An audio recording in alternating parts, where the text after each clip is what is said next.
here's the hive. We found it. We can hear these stinking cute little pixel bees and everything.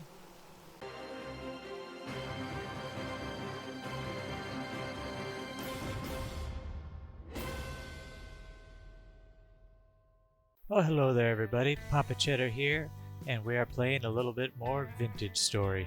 So as you can see in my hands, I have two, not one, but two temporal gears. I'm also breaking my floor here. And we are, if you'll notice, inside of my brand new house. So I did mess up a little bit. I did record building of the house, but apparently, well, I guess I didn't actually record it. I hit start streaming, not start recording on my software. So I ended up with some audio, but no video. So that's my bad. I screwed the pooch on that one. Yeah, we actually had a second temporal storm just days after that first one, and that's how we got another one of these gears. And if you didn't know, you can carry one in your offhand, which I don't know the application, but pretty darn sweet. So what we're going to go ahead and do first thing is set our spawn point. So just in case I don't screw anything up and use two, I'm going to take that one out of my offhand and look where you want to go and right click. Oh, this is crazy. Oh my god, what's happening? Oh, I'm going to be sick. Oh, god, man. Phew. Is that good for you too? Oh god. That was crazy. But anyway, so now when we die, we should respawn. Oh, well, not down here. We should respawn right there. So pretty darn cool. Pretty darn cool, I think. And today we are going to be getting some bees and making some glass. So I was wandering around the forest aimlessly, minding my own business, and I managed to find myself some bees and a bunch of quartz. So we're going to be going over both of those two subjects here in today's episode. Now, first things first, I haven't actually moved into the house yet, so all my stuff's still over in the mud hole. I still have to go do the whole move and everything. So let's run back over to the mud hole and get started. Hey, Eric. Okay, so the first thing for bees. For bees, you're going to need a skep. So S-K-E-P, got an empty skep here, and you can see it's just cattails and some clay. So we have all that here, so we're going to follow our handy-dandy notebook. Notebook. Here we go, and boom, empty skep. So that is going to be step one for us getting our bees.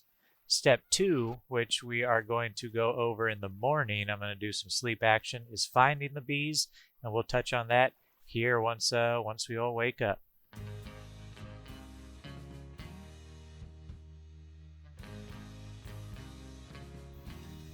Okay, what a beautiful, beautiful sunrise we have going on here.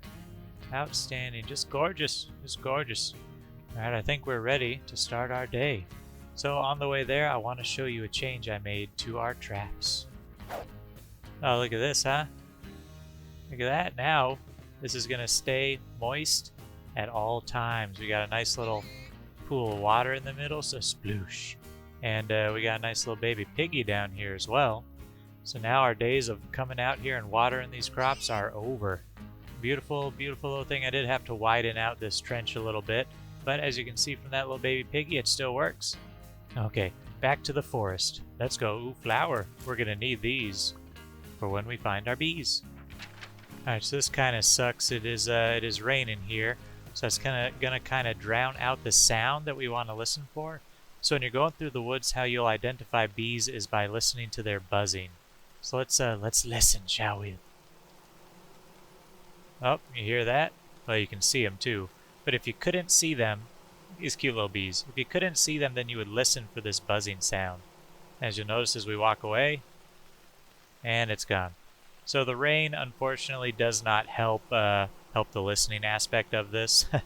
But yes, so here's the hive. We found it. We can hear these stinking cute little pixel bees and everything. And as you can see here, it says wild beehive large, nearby flowers 14.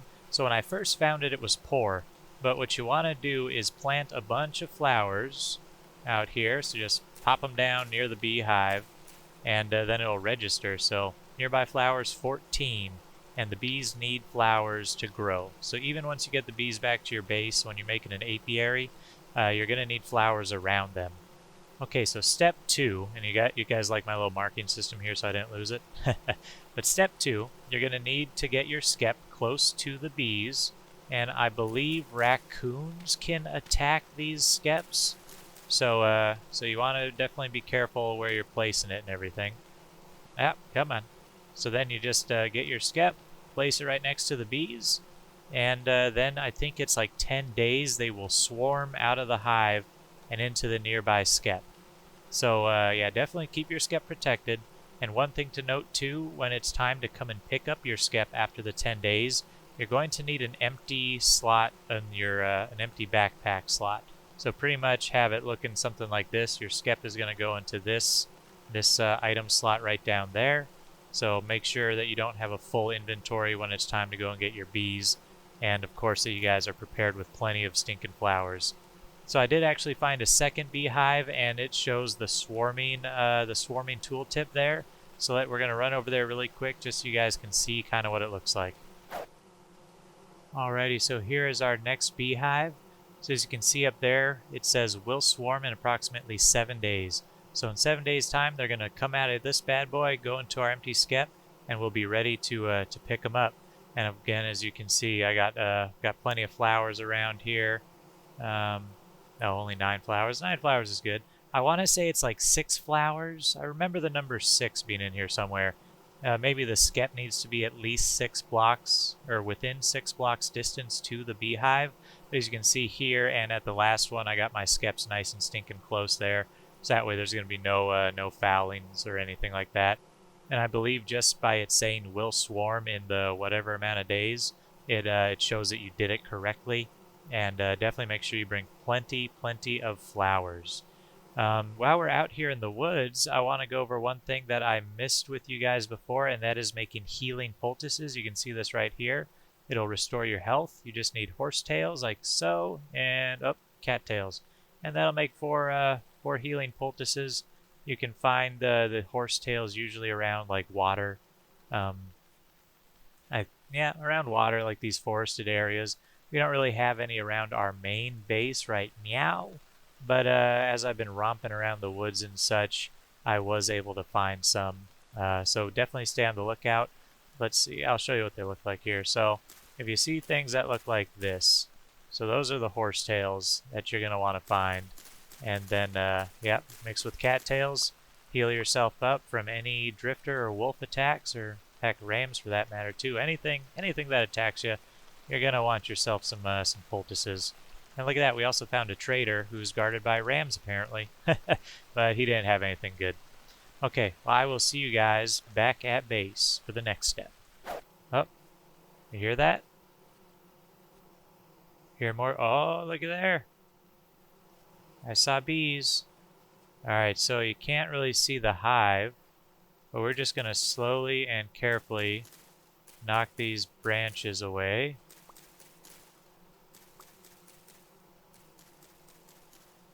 Oh, there it is. Marvelous. So that's 3 beehives. We're going to go ahead and mark this on our map and come back for it. And they got a nice little bug icon right there. Cool, a 3rd beehive. And we're going to be apiaried out. I tell you what, we're going to have plenty of honey. Definitely want to get ready for winter time. It is a coming quick. Alrighty guys, we're back here at base camp. HQ number 0.259. And once we're able to collect the bees, we'll go over more about the keeping of the bees and what you'll do with all that. But that is pretty much how you're going to find these bees. So for the next step, what we want to go over is making glass. So for that, you're going to need these things right here, the bloomeries. So you're going to need a base and a chimney. So it's 2 separate blocks that you got to make. And what you're going to need is fire brick, which comes from fire clay. The only fire clay, not the blue clay like we've been having. And from what I understand, fire clay is a lot harder to find. So you'll just craft those into these raw fire clay bricks right here. Fire them in the good old handy dandy fireplace, and then you get these fire bricks fired, and then we're going to need to form them into the bloomery base.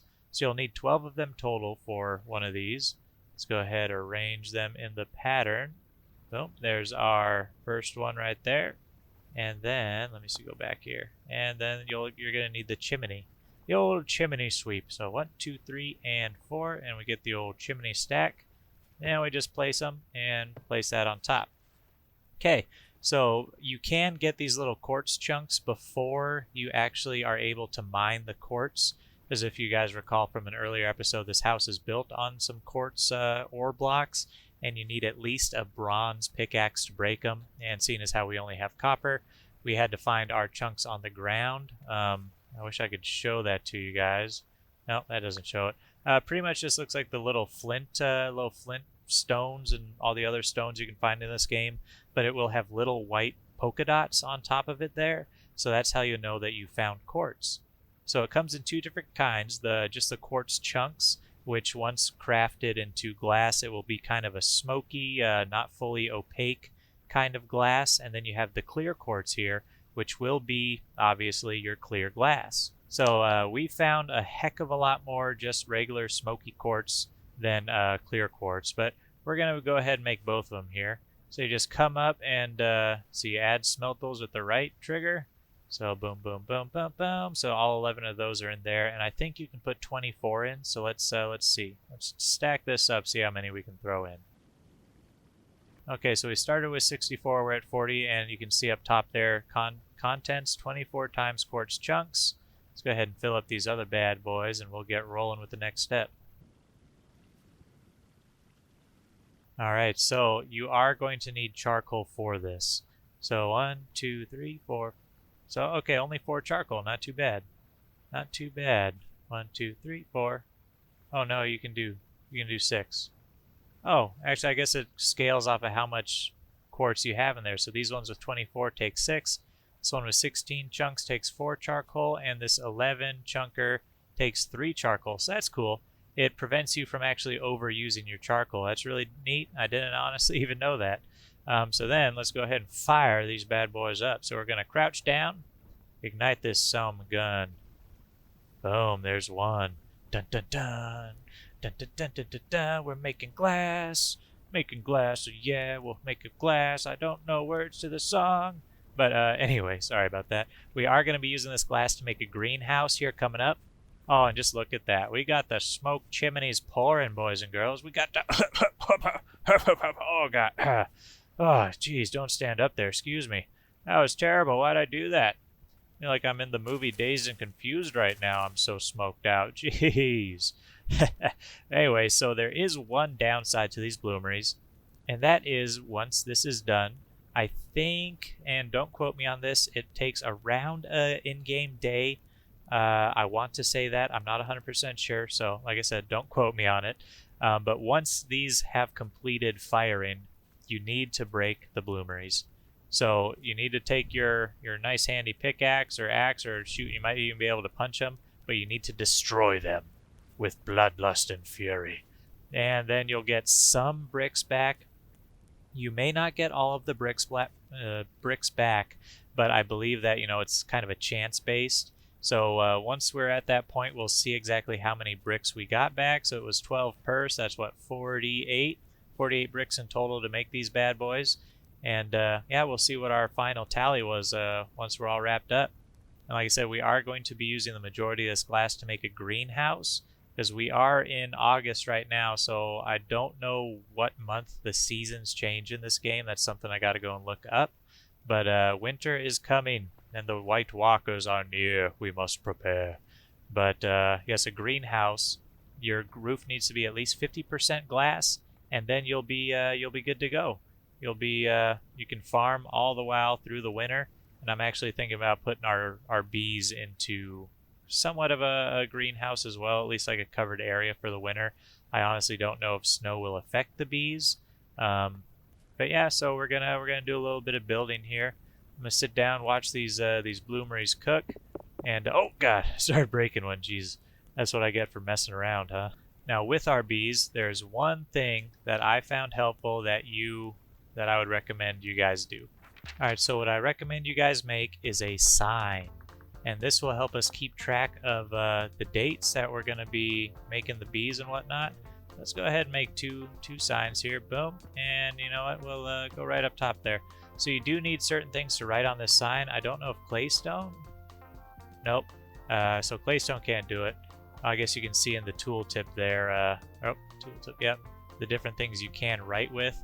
Unfortunately, all we have is charcoal, so we're just going to bite the bullet and do it. So let's see. August 12th, bees. So that was the first one we had. And let's see now. So August 5th, so that will be, what, August 15th? August 15th. Other bees. Alright, so making a sign like this, a nice little reminder, will make it so, of course, you don't forget. You can see which date you're at and when you can go and capture your bees. It sounds like a buzzing good time. Ha ha ha ha! Oh, geez, Eric, don't look at me like that. Come on now, that was a good joke. Ah, whatever, what do you know? You're a dummy. Anyway, guys, I think that'll just about do it for this episode. From me and Eric back there, we thank you guys for joining us. It is very much appreciated. I hope you guys enjoyed this episode and you're enjoying the series. Thank you so much for watching. I appreciate every single one of you guys. And if you like today's episode, please subscribe to the channel, leave a like or a comment. I absolutely love getting your guys' comments, so keep that up. And if you guys want to, you can follow me on Twitter at PapaCheddarVids or on Instagram with the name of Papa Cheddar Gaming. So until next time, I'll see you guys, and as always, I love you, bye.